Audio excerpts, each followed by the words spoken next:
باپ، بیٹے اور روح القدس کے نام سے آمین۔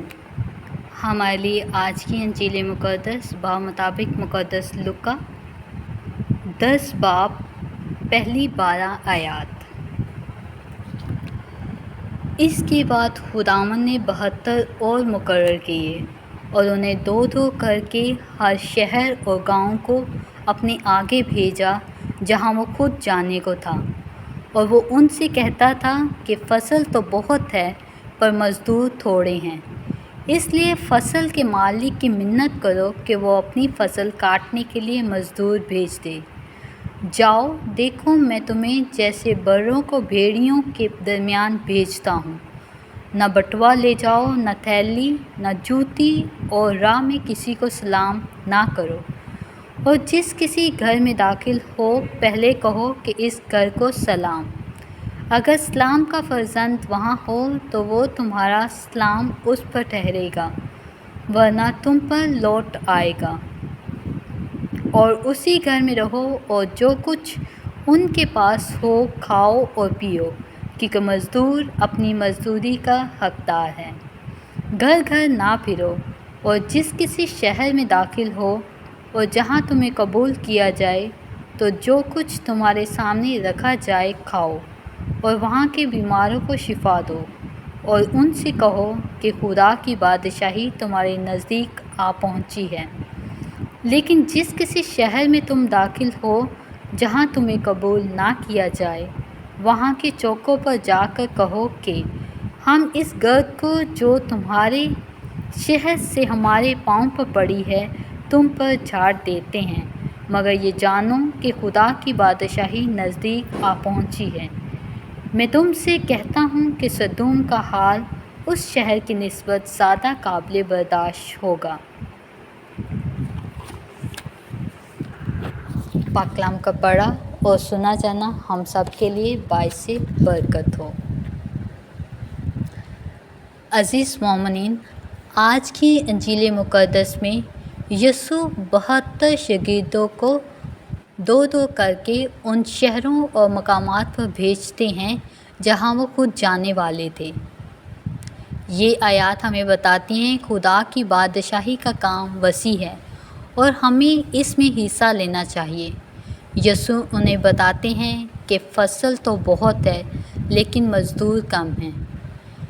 یہ آیت ہمیں یہ سکھاتی ہے کہ خدا کے کام میں زیادہ مزدوروں سے مراد یہ ہے کہ خادمین کی ضرورت ہے، اور ہمیں دعا کرنی چاہیے کہ خدا مزید خادم بھیجے تاکہ وہ اس کے پاکستان میں کام کر سکیں۔ مزید یسوع اپنے شاگردوں کو خبردار کرتے ہوئے انہیں کہتے ہیں کہ وہ انہیں بھیڑیوں کے درمیان بھیج رہے ہیں۔ یہ آیت ہمیں یہ سبق دیتی ہے کہ جب ہم خدا کا کلام پھیلانے نکلتے ہیں تو ہمیں بہت سی مشکلات اور مخالفت کا سامنا بھی کرنا پڑتا ہے، لیکن ان سب کے باوجود ہمیں ثابت قدم اور نہ ڈر ہونا چاہیے، کیونکہ خدا ہمارے ساتھ ہے۔ یسوع شاگردوں کو مزید ہدایت دیتے ہوئے کہتے ہیں کہ وہ اپنے ساتھ زیادہ سامان نہ لیں، نہ ہی راستے میں کسی سے بات چیت کریں۔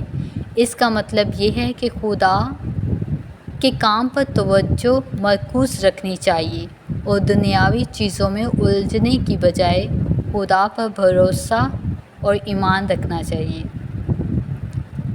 یسوع شاگردوں کو اور ہدایت دیتے ہوئے کہتے ہیں کہ جہاں انہیں خوش آمدید کہا جائے وہاں لوگوں کو شفا دیں، اور یہ بھی بتائیں کہ خدا کی بادشاہی قریب ہے۔ ہمیں بھی یسوع کے پیغام کو پھیلانے کی ترغیب ملتی ہے اور لوگوں کے لیے دعا اور خدمت کا کام کرنے کی حوصلہ افزائی ہوتی ہے۔ یسوع کہتے ہیں کہ اگر کسی شہر میں تمہارا انکار کیا جائے تو اس شہر کی مٹی بھی جھاڑ دو اور بتا دیں کہ خدا کی بادشاہی قریب ہے۔ یہاں ہمیں یہ سیکھنے کو ملتا ہے کہ اگر لوگ ہمارے پیغام کو قبول نہ کریں، ہمیں مایوس نہیں ہونا چاہیے، بلکہ آگے بڑھنا چاہیے اور خدا کے پیغام کی سچائی پر قائم رہنا چاہیے۔ خدا کے کام کے لیے مزید مزدوروں کی ضرورت ہے اور ہمیں اس کے لیے مسلسل دعا کرنے کی ضرورت ہے۔ آج کی انجیل مقدس ہمیں یہ بھی سکھاتی ہے کہ مشکلات کے باوجود ہمیں خدا کی خدمت میں ثابت قدم رہنا چاہیے۔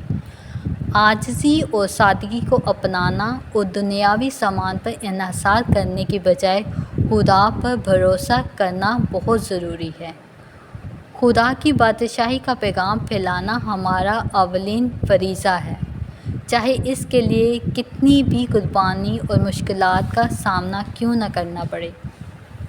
یہ آیات ہمیں خدا کی خدمت کی ایک مکمل تصویر فراہم کرتی ہیں کہ کیسے خدا کے لیے عاجزی، ثابت قدمی اور بھروسے کے ساتھ اپنے کام کو جاری و ساری رکھنا چاہیے۔